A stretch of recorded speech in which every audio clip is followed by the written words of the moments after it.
Malam itu, jam 3 pagi, lampu LED ring light masih memancarkan cahayanya yang kejam di wajah Mila. Gawai kesayangannya bertengger kokoh di tripod, merekam setiap gerakannya. Oke guys, jadi hari ini aku lagi nyobain challenge makan mie instan terpedas sejagat raya sambil split. Jangan lupa like, komen, dan subscribe ya.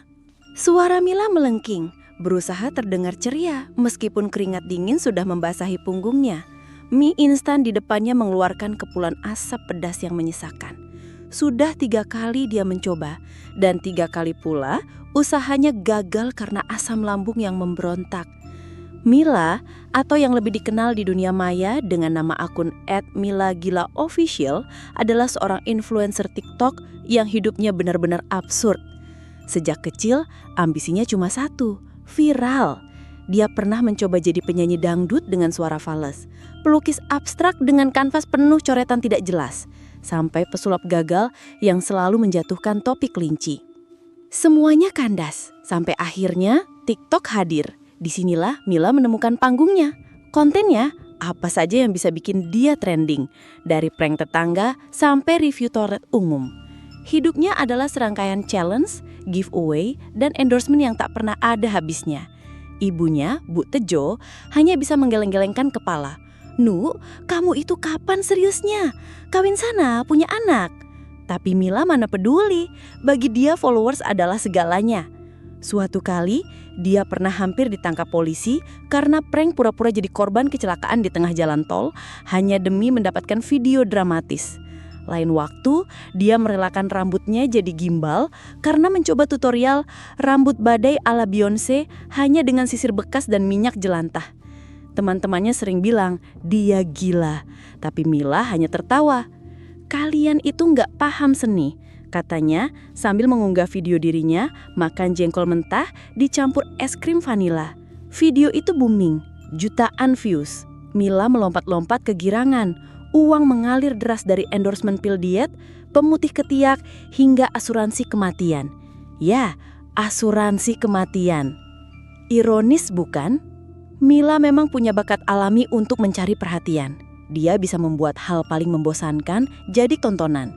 Contohnya dia pernah merekam dirinya sendiri menyetrika baju selama 2 jam nonstop sambil live streaming. Ribuan orang menonton, bertanya, "Mbak, kok betah amat nyetrika?" Mila hanya tersenyum simpul. "Ini namanya terapi mental guys." Ada juga episode dia review berbagai jenis sikat WC dari seluruh dunia, lengkap dengan rating dan perbandingan kualitas bulu sikatnya.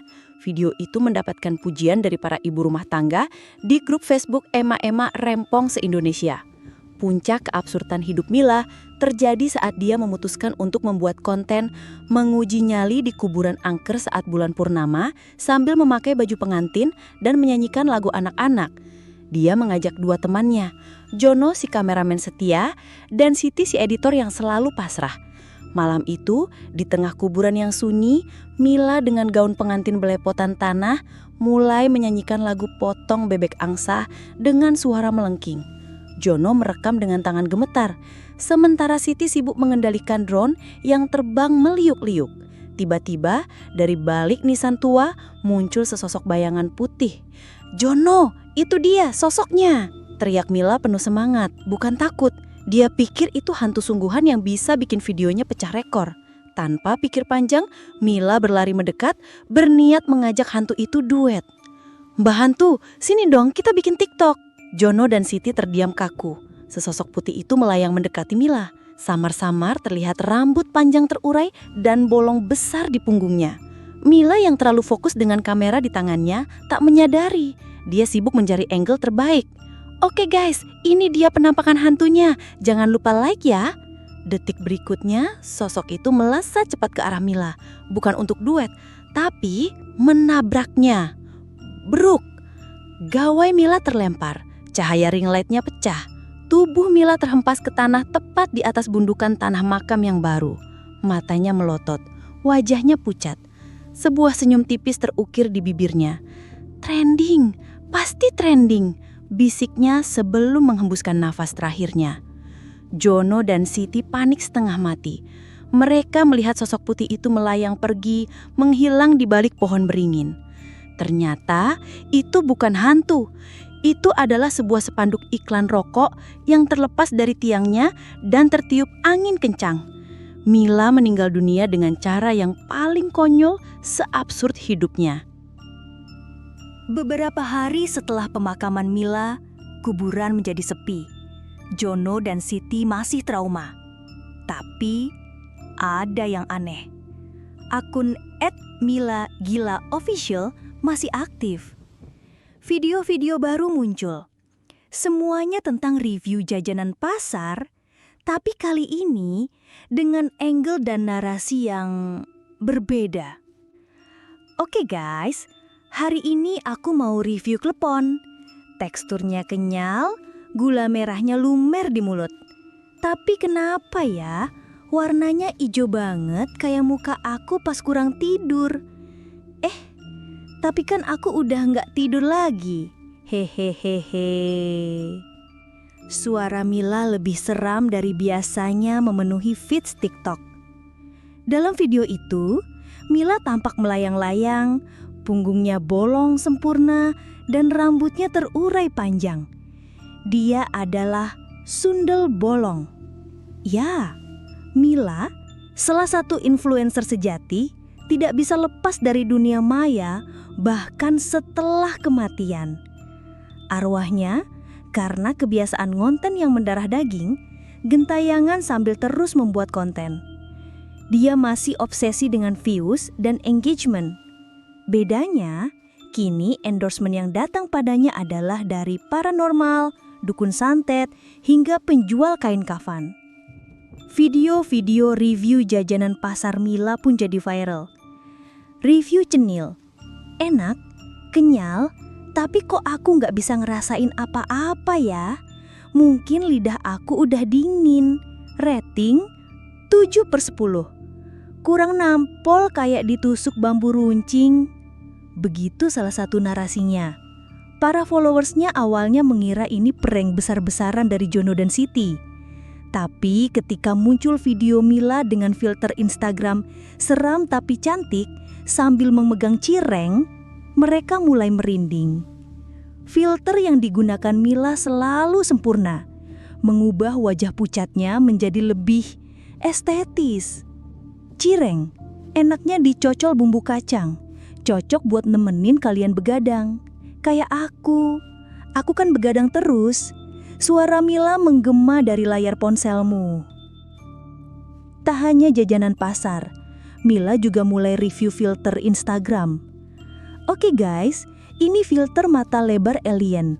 Jujur, aku ngerasa ini nggak cocok sama vibe aku yang sekarang. Aku kan hantu lokal, bukan alien. Coba filter hantu Nusantara deh.